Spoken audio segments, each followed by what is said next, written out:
Hola a todos nuestros seguidores, mi nombre es Melanie Orozco, bienvenidos a Contexto Ganadero. Colombia atraviesa una preocupante escalada de violencia que ya deja al menos 49 masacres en lo corrido de 2026, un fenómeno que refleja la persistencia y la transformación del conflicto armado en distintos territorios. El reciente caso en Barranca Bermeja, donde 3 personas, incluidas 2 jóvenes, fueron asesinadas por hombres armados, vuelve a poner en evidencia el control que ejercen estructuras ilegales y la fragilidad de la seguridad en varias regiones. Este panorama, sumado al continuo asesinato de líderes sociales, plantea interrogantes sobre los patrones de violencia, sus causas estructurales y la efectividad de respuesta por parte de las instituciones. Para analizar este escenario, hoy hablaremos con David Restrepo. Él es licenciado en Ciencias Sociales de la Universidad Distrital, analista de datos e investigador del Observatorio de Derechos Humanos y Conflictividades de INDEPACS, con experiencia en estudios sobre los reclutamientos, desplazamiento forzado y trabajo con comunidades vulnerables. Bienvenido, David. ¿Cómo estás? Bueno, hola Melanie, gracias a Contexto Ganadero y pues un gusto estar aquí con ustedes. Gracias a ti, David, por abrirnos un espacio y queremos comenzar con la primera pregunta, David. Sabemos que Colombia ya suma al menos 49 masacres en lo corrido de 2026. Desde Indepaz, ¿qué patrones han identificado en estos hechos? ¿Se están concentrando estos hechos en ciertas regiones, tipos de víctima o dinámicas específicas del conflicto? Bueno, en referencia a los patrones, uno podría establecer dinámicas a lo largo del periodo y los registros que Indepaz ha tenido desde el 2016. Digamos que en esta periodicidad de 10 años siempre hay una continuidad en donde los actores armados que hacen presencia en los territorios quieren ejercer cierto control sobre las poblaciones que allí se encuentran.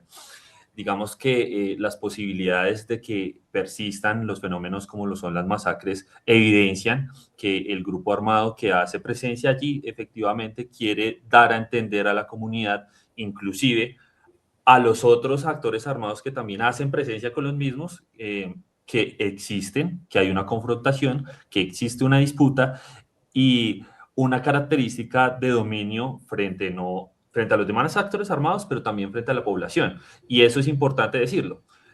También que se podría decir, inclusive en algunos análisis, que las contiendas electorales tendrían una significancia frente al aumento de las masacres y de las víctimas, así como de los liderazgos sociales. Pero sin embargo, tenemos es que analizarlo un poco más allá porque es una tendencia continua de los grupos armados que quieren ejercer pues un control dentro de las comunidades. Y específicamente, sí se pueden concentrar en algunos, digamos, territorios en donde las masacres han sido evidencia de lo que nosotros venimos registrando.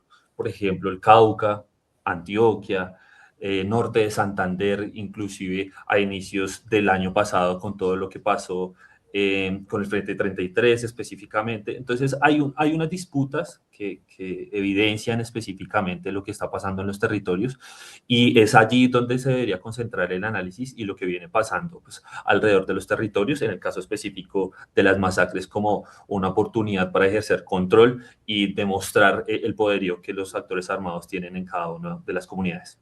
Sí, David, y en los últimos meses también nosotros desde Contexto hemos registrado bastantes masacres en el Atlántico. ¿Esto es usual en este departamento?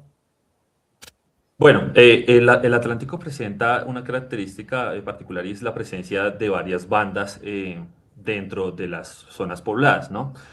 Barranquilla, por ejemplo, es uno de los casos donde más se presenta este contexto con varia presencia de bandas, pero esto emerge precisamente de lo que te decía al principio en la primera pregunta, debido a que las bandas, por la disputa de control territorial, y por el control inclusive de economías ilícitas, entre ellas el narcotráfico, pues tienden a cometer estos actos de masacres, inclusive en los mismos territorios poblados.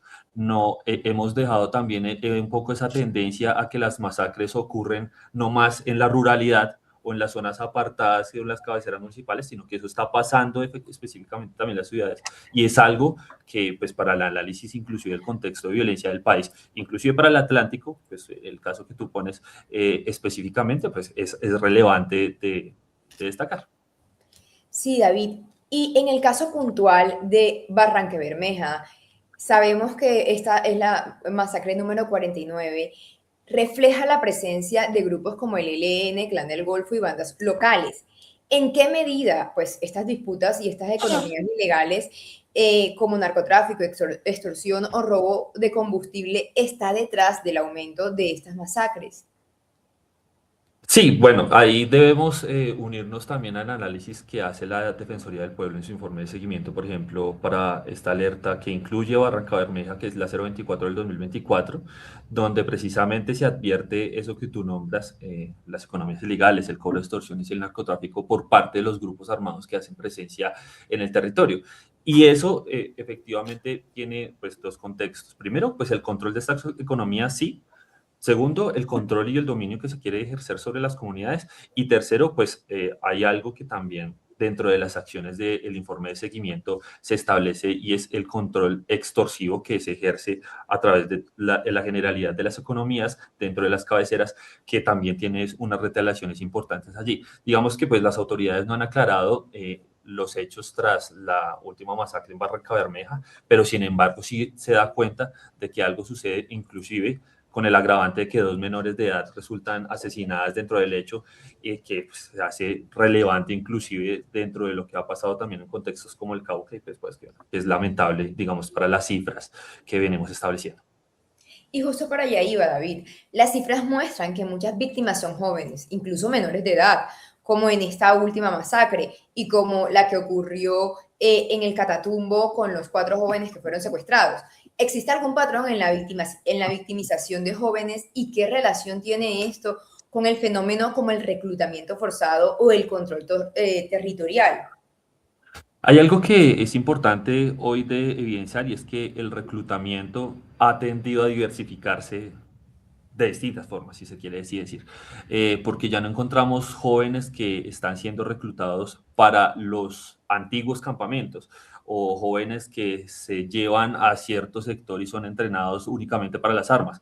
Estamos viendo jóvenes que están siendo instrumentalizados para el manejo de redes sociales, para el manejo inclusive de drones. En acciones a cabeceras municipales, inclusive en contra de la fuerza pública, en instituciones educativas en donde pues el poderío y pues no sé, te pongo un contexto, un joven de 15 a 17 años con grandes cantidades de dinero en una institución educativa resalta inclusive dentro de sus demás compañeros y hace llamativa la oferta entre lo que puede ofrecer un actor armado en cualquier municipio o departamento y esto hace que el interés de los jóvenes pueda estar ahí, digamos, en esa medida del reclutamiento. Y lo otro es pues que hay una instrumentalización importante más allá del reclutamiento solo para armas, que también se da, ¿sí? Que no está alejado de la realidad que hoy presentamos, pero pues que se viene diversificando en varias maneras de trabajar para el actor armado, inclusive para las mismas bandas locales que hacen presencia en las comunidades y que pues hoy dan cuenta inclusive de muchos asesinatos, inclusive en las masacres de jóvenes y la instrumentalización perdón, que tienen de los mismos entendiéndolos como una facilidad de contexto en la que ellos conocen su territorio, saben en dónde están, tienen una facilidad inclusive para moverse, si quiere decir así, con las autoridades. Tú sabes pues que es diferente el trato a un mayor de edad, a un menor de edad, y eso hace que para la instrumentalización de los grupos sea muy importante el tener pues estos menores al servicio de ellos, caso pues que ha denunciado la Defensoría del Pueblo a través de sus alertas y pues también el ICBF en cuestión de las medidas de prevención y la atención a la ruta del, eh, del conflicto armado y específicamente pues para esta de la instrumentalización de menores. Sí, David, y además de todo, paralelamente a esto, estas masacres, a este reclutamiento, también continúan los asesinatos a líderes sociales. Hay una conexión directa en estos dos fenómenos. ¿Y qué nos puedes decir sobre la gobernanza ilegal en varias regiones del país? Bueno, hay dos fenómenos específicos y es que el liderazgo social es importante en todo el ambiente comunitario, bien sea cual sea el liderazgo, y el asesinato a los mismos fragmenta los procesos sociales que esté llevando ese liderazgo social. Y eso es importante tenerlo dentro del análisis, porque no significa que el asesinato se da porque sí, sino que hay una fragmentación de cierto proceso que ese liderazgo social viene llevando y que para el actor armado no conviene, sea el que sea. Y esa no conveniencia o ese no control que quizá sobre el liderazgo social no tiene el actor armado, para nosotros el actor armado sí lo siente como una amenaza y eso hace que repercuta precisamente en el asesinato de los liderazgos sociales. Ahí hay otra cosa importante y es que la fragmentación de los procesos también da cuenta de lo que el actor armado quiere ejercer sobre el control comunitario y también sobre las diferentes economías que se pueden presentar en el margen de esta cifra. Inclusive, pues bueno, ya ayer reportábamos ya 50 liderazgos sociales, líderes y lideresas asesinados en 2026, con cifras que dan cuenta de una escalada también, si se quiere decir así, en el margen de unas elecciones, pero también en el margen inclusive de uno de los sectores sociales más afectados, que es el sector de los liderazgos comunales, las juntas de acción comunal. Inclusive las elecciones fueron el domingo pasado y estábamos reportando inclusive el asesinato de un liderazgo social en Ibagué, que había sido presidente de una junta de acción comunal y que entraron precisamente hombres armados a su finca, pues fue asesinado allí. Entonces, hay un patrón bien importante dentro de las cifras, o sea, más allá del conteo, más allá del análisis inclusive que nosotros podemos dar, que tiene ese margen frente a la presencia de los actores armados. Claro que sí. Y esto nos lleva a preguntar desde Indepaz, ¿qué tipo de acciones concretas han adelantado como para enfrentar esta situación, particularmente en temas de prevención, alertas tempranas con la Defensoría o acompañamiento a comunidades en riesgo? Bueno, pues desde Paz ya, pues es una ONG que ya tiene una experiencia ya más de 30 años, inclusive, que tiene un relacionamiento comunitario importante, que inclusive es el que nos ha hecho poder participar y reportar los asesinatos de los liderazgos sociales en cada una de las comunidades. Son ellas las que precisamente nos reportan lo que viene sucediendo en sus territorios. Y pues desde Paz, más allá del seguimiento, más allá de las cifras, si bien eh, podemos decir que pues, somos una ONG que está articulada inclusive con el trabajo del reporte cifra a cifra, caso a caso de lo que viene pasando, pues quisiéramos que fuera cero, obviamente, esa no sería nuestra intención, quisiéramos que fuera cero, pero más allá de eso, el relacionamiento con la comunidad y el apoyo inclusive que nosotros en nuestras mismas informaciones hacemos a la Defensoría del Pueblo y las alertas que ya están vigentes, que el Estado, las instituciones tienen que garantizar frente a las recomendaciones que están bajo la lupa y la mirada del actor social, del actor armado, del actor comunitario, y que en ocasiones no se atienden en la medida que se deberían hacer, ¿sí? Entonces, asimismo, con los informes de seguimiento de cada una de las alertas dan cuenta de esto. Entonces, sí hay unas características vitales importantes frente a lo que hace Indepaz, al menos en el reporte, ¿sí? Y en que la Defensoría viene haciendo en su trabajo, y pues más allá también las alianzas comunitarias pues que nosotros podamos tener. Ya las acciones de investigación, de aclaración sobre los asesinatos, pues bueno, las autoridades serán quienes se encarguen. Sin embargo, pues nosotros anualmente también publicamos una situación de lideresas, masacres y firmantes del acuerdo de paz asesinados, y pues actualmente también estamos reportando cifras de desplazamiento forzado por conflicto armado, otra cosa pues que nos dará un margen de análisis mucho más grande en lo que viene ocurriendo a nivel nacional frente pues, a las dinámicas que estamos viviendo y también al panorama electoral que seguramente se nos avecina y servirá para el análisis. Así es, David. Y finalmente, frente a esta escalada de violencia que mencionas, ¿crees que qué está fallando más bien en la política de seguridad actual y dónde deberían enfocarse los esfuerzos del Estado para frenar tanto las masacres como el asesinato de los líderes sociales? Bueno, esta dinámica de violencia es contextual, ¿sí? Y son los territorios inclusive más alejados de la periferia, de lo que nosotros conocemos como periferia, los que se ven afectados precisamente por la ausencia estatal. Y esa ausencia estatal debe ir acompañada de inversión social, pero de inversión social comunitaria que está enfocada también con las juntas de acción comunal, con los liderazgos sociales, con las comunidades afrodescendientes y campesinas que conocen el territorio, que saben cuál es la necesidad de los territorios y que también, pues, bueno, vienen luchando por ciertas reivindicaciones dentro del margen de su labor.